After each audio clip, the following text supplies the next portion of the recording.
136. Existentialism.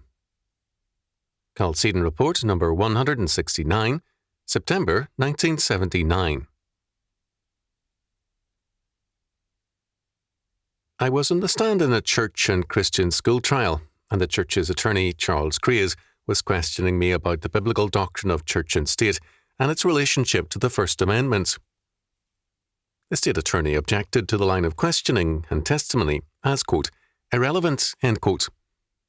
He remarked that it was interesting, but it had no bearing on the case. I suddenly realized how familiar this kind of objection had become to me, and how, in various conversations with civil authorities, the same point had been made. First Amendment questions were called, quote, historical, end quote, rather than legal.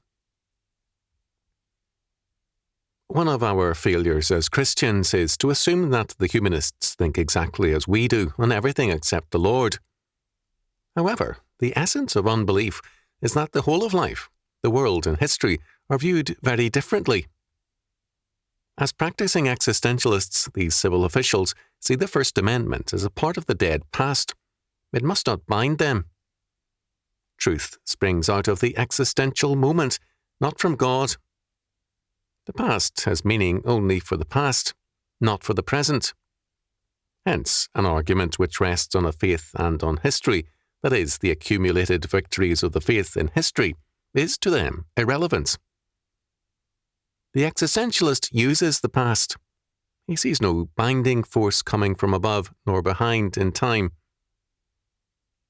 Thus, in one ugly case in California, the state has gone past the First Amendment to appeal to 700 years of precedent in English law, that is, to tyrants like Henry II and Henry VIII, and their controls over the church.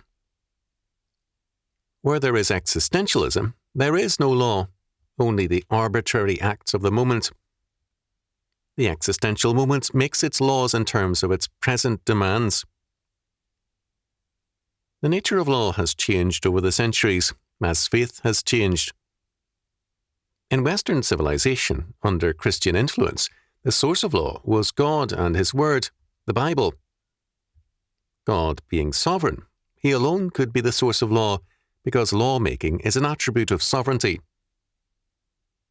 This faith has never been more than partially prevalent, because, with the surviving paganisms, many held that the king was the Lord or sovereign, and hence the source of law. Not the canon or rule of Scripture, but the canon of the king or state was held to be law.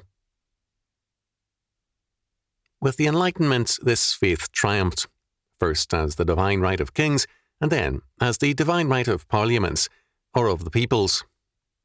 Vox populi, vox Dei. The voice of the people is the voice of God, and hence the source of law. The result was civil law replacing biblical law. The state or civil order was seen as the Lord, as sovereign. The French Revolution simply stated openly what had become an implicit fact. Then, however, the socialists began to attack civil law as class law, as a means of war by one class, the capitalists, against another, the workers. Socialism openly calls for class law, and therefore class warfare. Civil law renounces God and God's jurisdiction.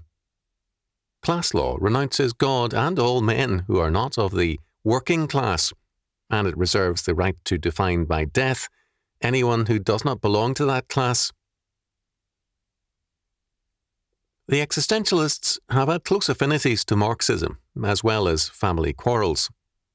Both are militant humanists, and the existentialists, or pragmatists, who are a branch of existentialism, are the more radical. The Marxists have been more brutal, but the existentialists have been more radical. The stronghold of existentialism or pragmatism has been the democratic Western nations. In the United States, John Dewey and all philosophers of state education after him have been existentialists or pragmatists. The Marxist believes in a planned society. The existentialist believes in a planning society. For the Marxist, a plan exists which must be enforced. For the existentialist, no plan exists. The moment and its needs determines the plan and its controls. But tomorrow another concept of planning must or may prevail. However, at all times, planning is an attribute of man. The Marxist believes in a fixed plan of humanistic predestination by law, whereas the existentialist believes in a moment-by-moment, pragmatic and instrumental planning or humanistic predestination. The result of existentialist planning and law is a destructive drift. The Marxists thus usually gain the upper hand against the existentialists, who have disarmed themselves of anything which God, man, or history can teach them. But the logic of Marxism points towards existentialism and its anarchic world. Marx recognized this, and his most passionate and illogical work was his attack, in 2 volumes, on the anarchist Max Stirner. He saw Stirner's logic as leading to the death of humanism. Stirner limited meaning to man's arbitrary will. Marx wanted to retain enough meaning in history, but without God, to vindicate socialism and the dialectical process in history. Like King Canute, he tried to order the waves of an ocean of meaninglessness to stop short of engulfing Marxism and its world. His effort was futile. Without God, man is lost in a shoreless ocean of emptiness and meaninglessness. Logically, Christians are, and always will be, more than conquerors in Jesus Christ. Romans chapter 8, verse 37. Practically, most churchmen preach impotence by limiting God and his meaning to a single vessel on the ocean of history, the Church. Recently, one very able European theologian sharply criticized all views of the book of Revelation, which saw a meaning for all of history therein. It is a covenant book, he held, meaning a church book, speaking only about the life of the church, not the world. But the covenant of God in Adam is with all men.